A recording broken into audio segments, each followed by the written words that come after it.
So this video is going to be comparing and contrasting the INTJ with the ISTJ. And before we go any further, I need you to do me a favor. Take that entire sensing versus intuition dichotomy of MBTI and just chuck it out the window. You do not need it, and it is going to trip you up in determining the difference between each of these types. Suffice to say, each of these types are both intuitive and sensing in their own right. What differs is the nature of the sensing, the nature of the intuition, and the fact that within the ISTJ and INTJ, the sensing and intuition are simply facing opposing directions. And contrary to popular myth, most of the time, the ISTJ is not this hyper-detail-oriented individual preserving history and reflecting upon the past. And as we get into the contents of this video, I think it might surprise you just how intuitive this type actually is. So in many ways, these two types are very similar. They both have introverted feeling and extroverted thinking in the same positions in the cognitive map. They have introverted feeling in that possessive convergent auxiliary position, and extroverted thinking in that authoritative divergent auxiliary position. With introverted feeling here being convergent, each of these types really take charge of their individual identity. They take charge of their values, and it being in the possessive position, they really anchor that identity in and say, this is mine, this is my primary domain of control. I know who I am, and I'm not going to delegate that responsibility to anybody else if I don't have to. This is my primary area of responsibility and change. And for this reason, both of these types are known to be very private individuals. Their emotional realm, their identity, this is an area within their exclusive control. They're not going to open up to just some random passerby. If either of these types opens up to another person, they are automatically delegating a level of responsibility for their inner emotional world. They are allowing that person to affect them. And therefore, for both the ISTJ and the INTJ, relationships, bonds with other people, are not something to be taken lightly.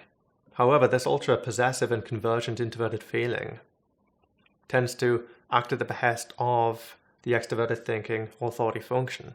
Here an identity is inspired by and often formed upon a relational process to the objective order of the external world. But this extroverted thinking function also serves to effectively rein in the individualism of each of these types' introverted feeling. Is this logical? Is this pragmatic? Because as idealistic as my convergent auxiliary might want me to be, it is my authority function that draws me back into the realms of pragmatism. What can actually be accomplished? And what parameters can my introverted feeling work within?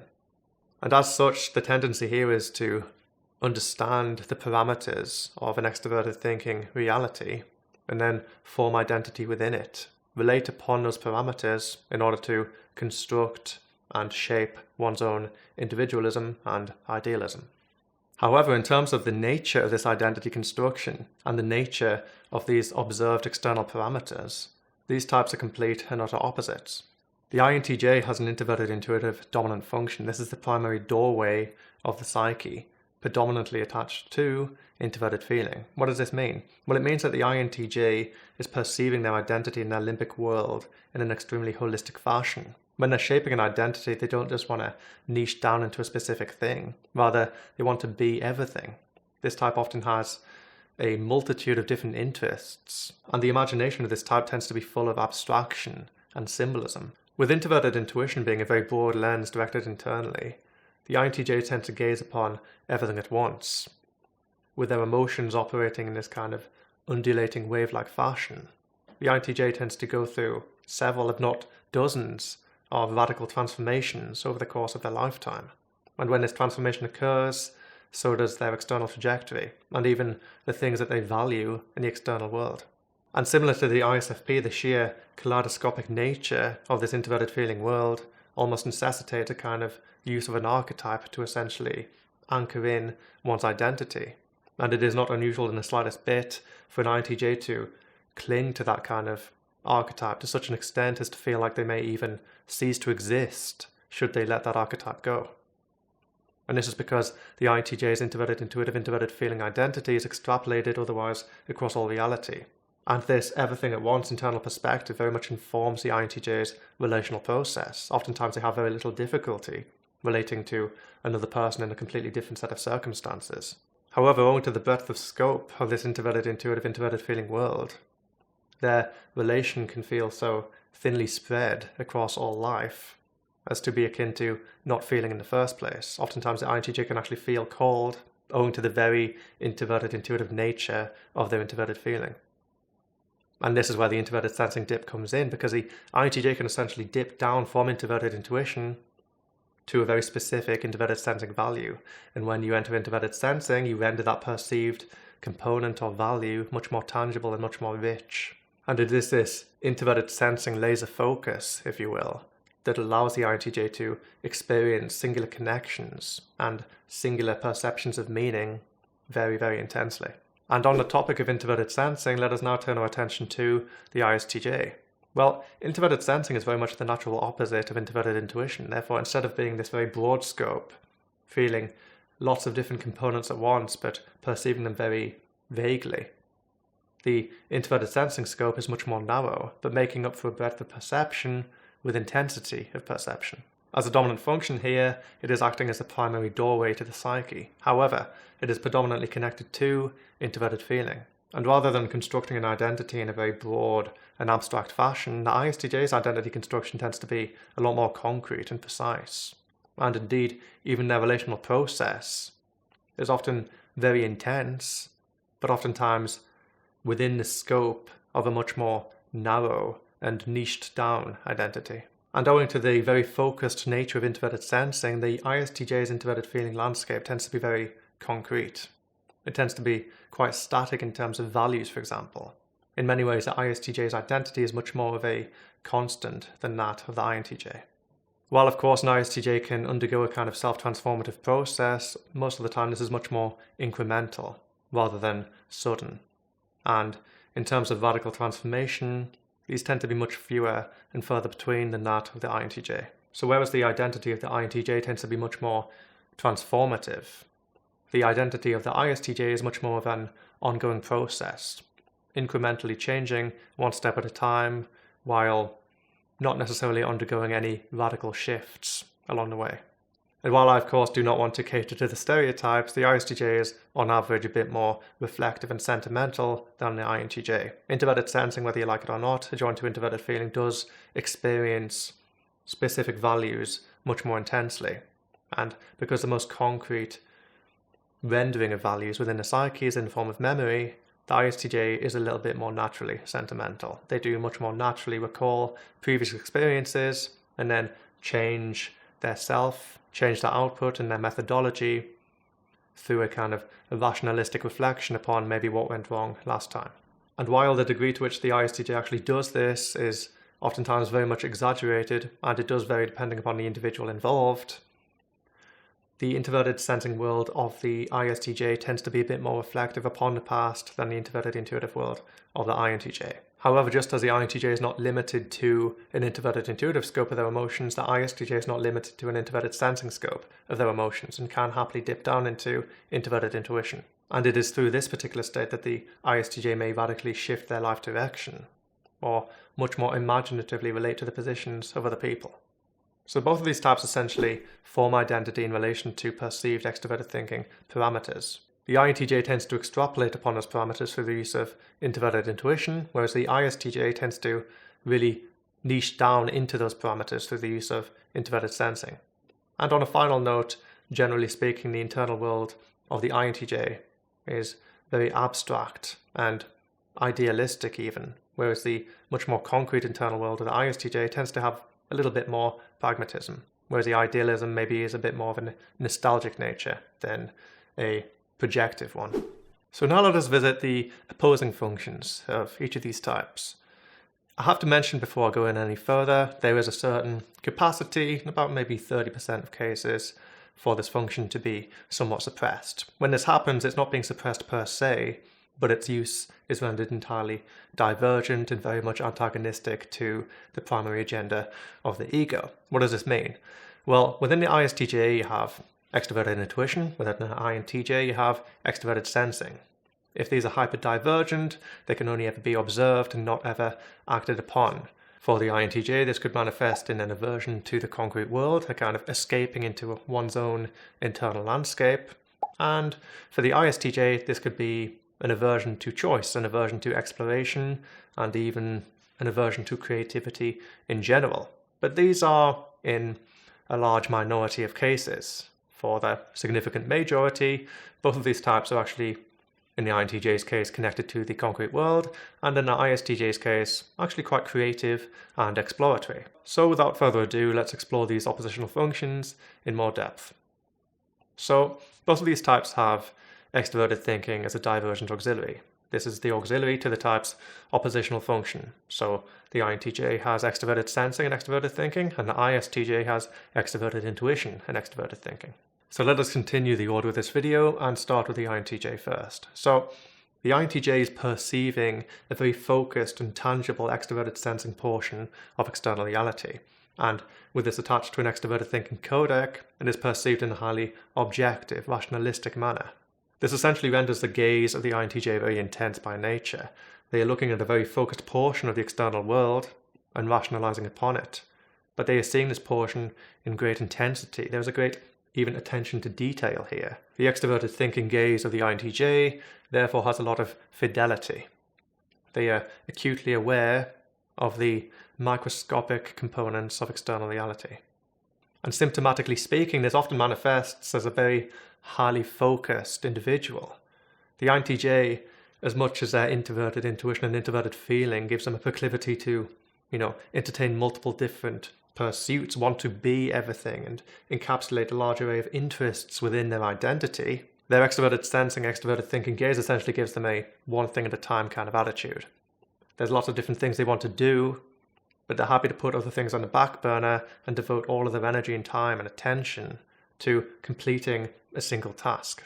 So the extroverted sensing gaze of the INTJ locks them in to a focused activity and pushes them forward on a linear trajectory to see that particular project, for example, completed. And the degree to which an INTJ is comfortable multitasking, performing several activities alongside each other without feeling overwhelmed or irritated by the distraction, is going to be relative to the degree to which they can dip into extroverted intuition from the extroverted sensing oppositional position.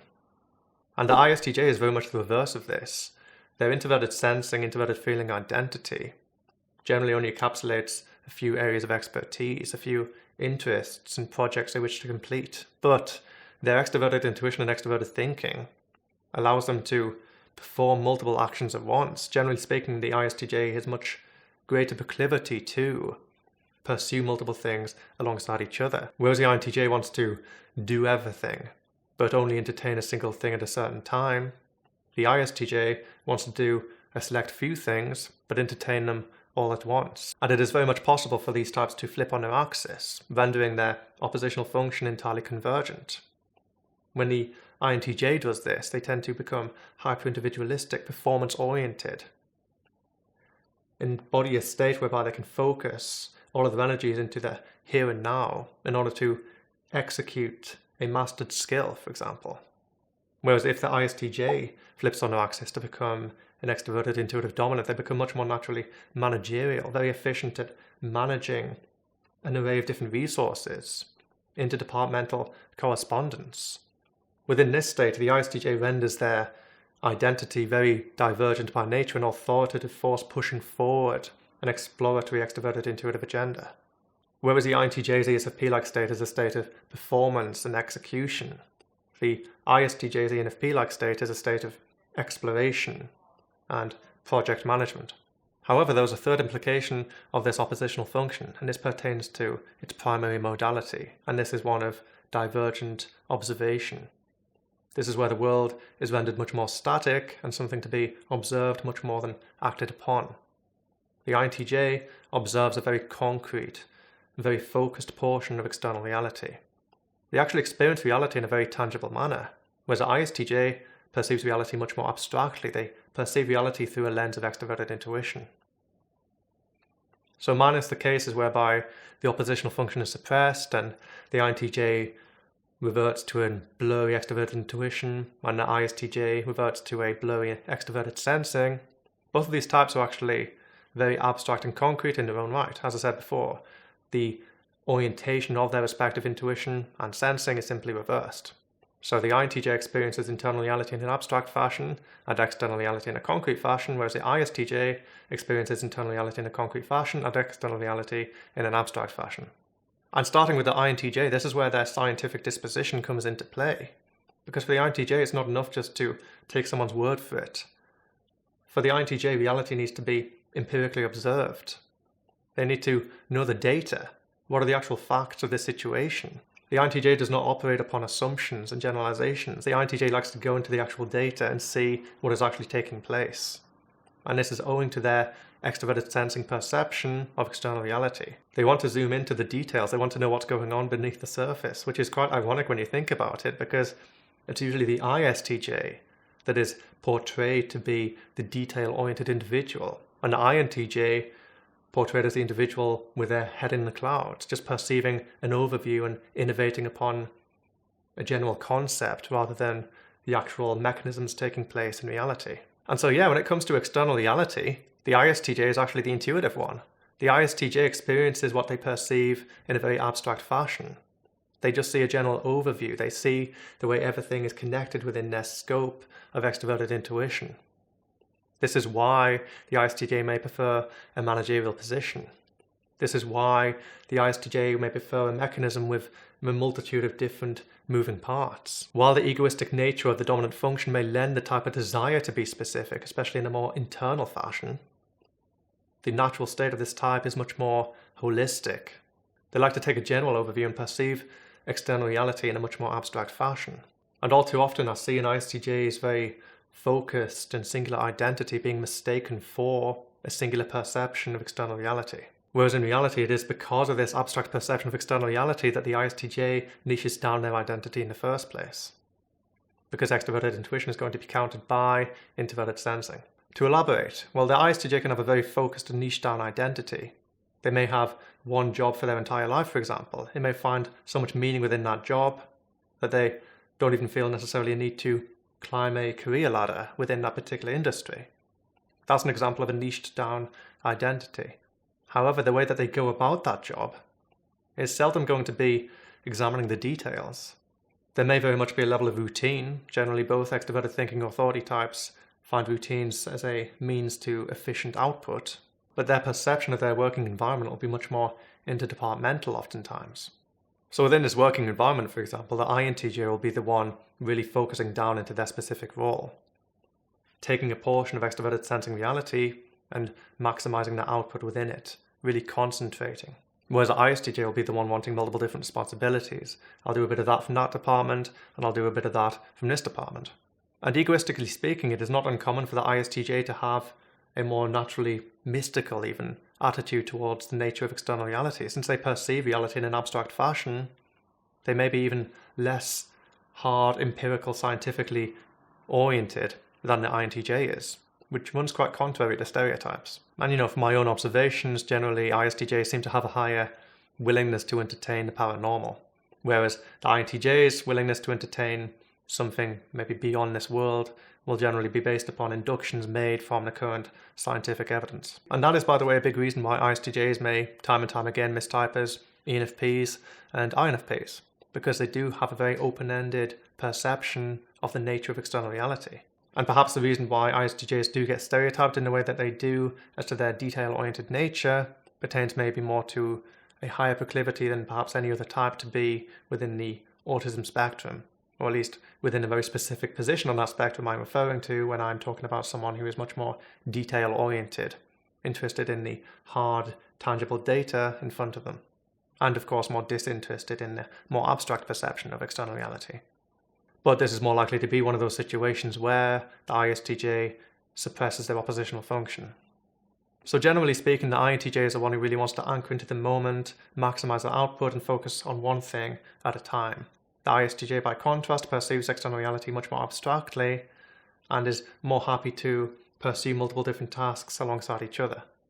However, this is not to be confused with the reverse orientation of the dominant function, extroverted intuition within the INTJ and extroverted sensing within the ISTJ. And this is partially because these functions are predominantly connected to an extroverted feeling codec. The INTJ tends to dip, oftentimes subconsciously, into extroverted intuition and extroverted feeling. When they perhaps fully engaged within their introverted intuition, for example, there's oftentimes a subconscious kind of awareness of a plethoric emotional world outside of the self. So yes, while they can dip into extroverted intuition from the oppositional perspective, for example, to use alongside extroverted thinking, when they're doing it from the dominant perspective, they're engaging it alongside extroverted feeling. And when the INTJ trains this dip, they can be remarkably socially intelligent. They oftentimes know what to say or what to do in order to affect another person's emotions in a certain way, to affect the emotions of a group in a certain way. But oftentimes as well, there's something of a blind spot within this type. And within INTJ in particular, this unconscious extroverted feeling alongside the abstract nature of the function owing to its extroverted intuitive lens makes the external social world seem particularly ethereal to this type. As extroverted intuition does not experience extroverted feeling and data in a particularly intense fashion, the INTJ wouldn't necessarily get as much overwhelmed by it as they would just dissociate from it entirely. The ISTJ, by contrast, experiences extroverted sensing and extroverted feeling in an unconscious fashion. So again, while with training, they can become very intimate, very attuned to the one-on-one intense social setting. Generally speaking, this is more of a blind spot for this type. Since extroverted feeling here is perceived owing to its extroverted sensing lens very intensely, it is not unusual for a particularly FE blind ISTJ to be easily overwhelmed in social situations. And it is very important to keep in mind both of these types have this function within a predominantly convergent position. This means it is acted upon more than it is observed. Being henceforth unable to respond appropriately can lead to feelings of strong inferiority within this type because they want to take responsibility, they want to respond appropriately and positively influence the emotions of another person. When they're unable to do so, they may even begin to beat themselves up about it. And a proclivity here might be for the INTJ to disconnect and retreat, where the ISTJ may repeatedly recall the situation in question and develop a very consciously acute feeling of resentment towards extroverted feeling in general. And generally speaking, the ISTJ will have a high proclivity towards confrontation because first of all, their values are much more static and unyielding, and secondly, they are perceiving much more at the same time, and therefore there is much more to be infuriated with. Ideally, the ISTJ would have a one-on-one talk with somebody about perceived inefficiencies because, extroverted sensing is connected to extroverted feeling and therefore taking ownership of a much smaller extroverted feeling space. Because if they were to attempt extroverted feeling in a group situation, for example, they may feel even more overwhelmed because they're suddenly trying to engage extroverted intuition alongside the codec. And once again, in regards to the INTJ, since extroverted feeling is here predominantly perceived with extroverted intuition, the INTJ may have greater difficulty with one-on-one intimacy than ISTJ does, which the INTJ would proceed to mitigate to some extent by containing the conversation to shared interests and things of an entirely objective nature. But these are just general proclivities because both of these types can train either of these extroverted feeling styles. And finally, let us talk about introverted thinking. So the INTJ predominantly accesses introverted thinking through introverted sensing. The INTJ is actually quite specific in their internal understanding of mechanisms, concepts, reality. As I've said before, the INTJ tends much more towards the data, and be it external or internal, they very much prefer to zoom in, because once they zoom in, they can empirically understand it in a more reliable fashion. Now, both of these types are divergent thinkers. This means both of these types tend to prefer to observe logic more than they do act upon it. They want to understand the parameters, and they want to operate within those parameters. However, the INTJ will be going much more towards the hard evidence, the hard facts of the situation. But since these functions are being accessed through the gateway of introverted feeling and introverted intuition, they're still serving an abstract agenda. Therefore, the INTJ is going down into the details in order to bring back out into a more relational, existential understanding of reality. By contrast, the ISTJ is essentially zooming out into introverted intuition and introverted thinking. They want to understand and observe a general overview. This isn't so much a naturally innovative mindset because, of course, it is more divergent and therefore more observational, but it is still a mindset which seeks a grand overview. It is still a mindset that seeks to understand how all of these different values and areas are fitting together, how they are blending, how they are synergizing, and what is the general principle involved driving forward what I'm perceiving both internally and externally. There's less of a tendency here to go deep into the data and more of a tendency to take a general overview and a summary. And again, this is being accessed from a more existential perspective. Introverted sensing and introverted feeling and dipping down into an introverted intuitive, introverted thinking in the world. And therefore, general principles, abstract mechanisms are being understood in order to inform one's own concrete and oftentimes pragmatic identity. And it has to be said, as pragmatic as the limbic world of the ISTJ may be, the cerebral world, the realm of introverted thinking within this type, is actually a lot more abstract than they are given credit for. However, each of these instances refer to a very deliberate employment of introverted thinking as an extension of introverted feeling. And there is actually a secondary mode in which both of these types employ this function, and this is generally known as a dormant state.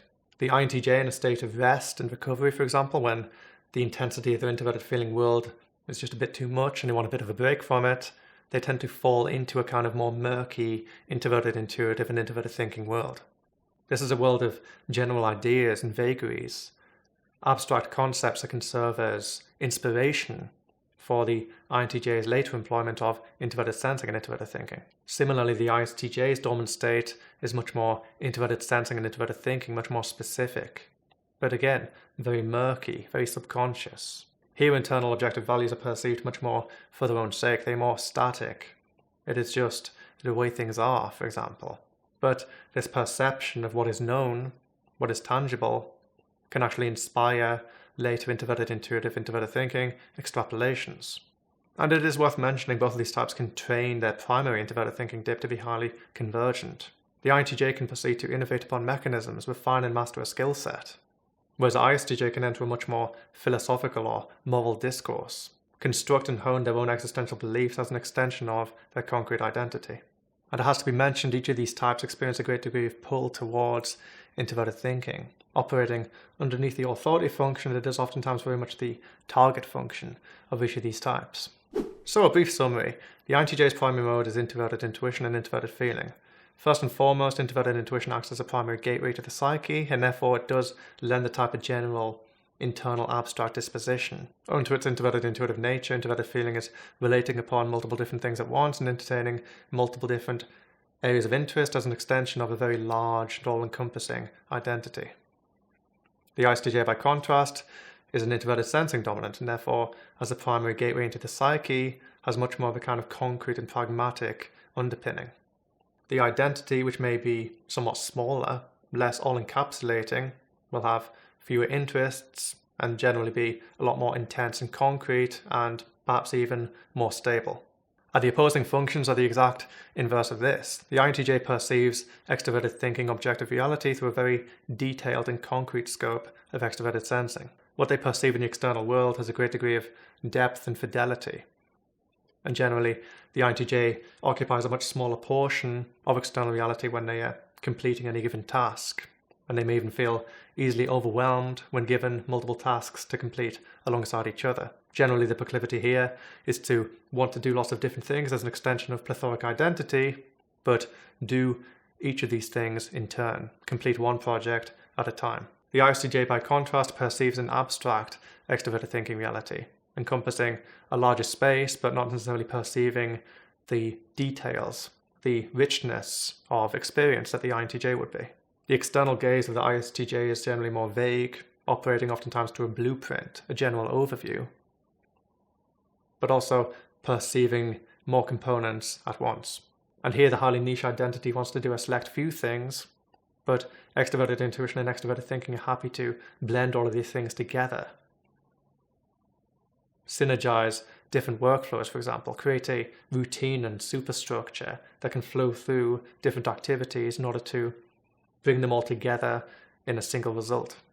Extroverted feeling within each of these types has a tendency to be somewhat unconscious, and that means both of these types can feel a little bit overwhelmed in certain social situations. The INTJ is generally more overwhelmed by an extroverted sensing extroverted feeling, and that means one-on-one intimacy, extroverted feeling micro-nuance, whereas the ISTJ tends to be more easily overwhelmed by extroverted intuition perception of extroverted feeling, feeling more easily overwhelmed in crowds and groups, for example, or feeling less secure in their ability to mold themselves and adapt their extroverted feeling methodology to different contexts and people. And finally, the INTJ tends to dip down into introverted sensing and introverted thinking in order to refine principles and understand the very underlying essence of any given mechanism at the behest of an abstract perception of introverted feeling. The ISTJ, by contrast, zooms out into introverted intuition and introverted thinking in order to extrapolate upon reality, understand the general principles guiding it, and then proceed to relate upon these principles in order to incrementally enhance or even shift their identity over time. However, the more dormant state of the INTJ is one of introverted intuition and introverted thinking, oftentimes drawing inspiration from general abstract concepts and philosophies. Whereas the ISTJ's dormant state, by contrast, is introverted sensing and introverted thinking, much more concerned with the objective concrete, drawing inspiration from what is known, what is understood, what is familiar. And finally, there's a tendency for the oppositional function to be suppressed, and it is in these fairly unusual situations when each of these types much more live up to their respective stereotype. The INTJ becomes disinterested in concrete external reality and lives more entirely within their own head, believing, whatever they want to believe in the process, whereas the ISTJ becomes much more hardly pragmatic and completely disinterested in the abstract nature of external reality. And in these situations, the INTJ may completely outsource to extroverted intuition, and the ISTJ may completely outsource to extroverted sensing. And again, in these unusual situations, the INTJ will become much more abstract as the sum total of both internal and external reality, and the ISTJ will become much more concrete and hardly pragmatic as a sum total of both internal and external reality. However, I must stress that these are the exceptions and not the norm, and both of these types, as I've hopefully proved to you in this video, are both highly abstract and highly concrete in their own right. And that brings us to the end of the video, so thank you so much for watching, especially if you made it this far, you were awesome. And if you did enjoy the video, be sure to let me know by hitting that like button below. If you haven't already done so, I highly recommend subscribing to the channel, and if you do know anyone who you think might benefit from the contents of the video or just find it generally interesting, be sure to share it with them as well. If you're interested in exploring the very fundamentals behind CPT, I highly recommend checking out the CPT ebook. And if you yourself are interested in what type you might be, or just generally like to find how your type applies specifically to you as an individual, I do offer type services and consultations. And if you as an INTJ or ISTJ find any of the functions I've mentioned in this video to be particularly unconscious or underdeveloped within your psyche and are interested in developing them further, I do offer type development programs as well. And finally, CPT is on Patreon, so if you are interested in supporting the channel and a theory on that additional level, that would be massively appreciated. But of course, it goes without saying, I really appreciate your support over here on YouTube as well. And I also want to mention before I go, I am planning to do a Patreon-only live stream on either the last Friday or the last Saturday of this month. So if you're interested in connecting with me, talking about CPT, etc., I definitely recommend becoming a Patreon before that point. So that is it for me, and I'll be back next week. For now, take care.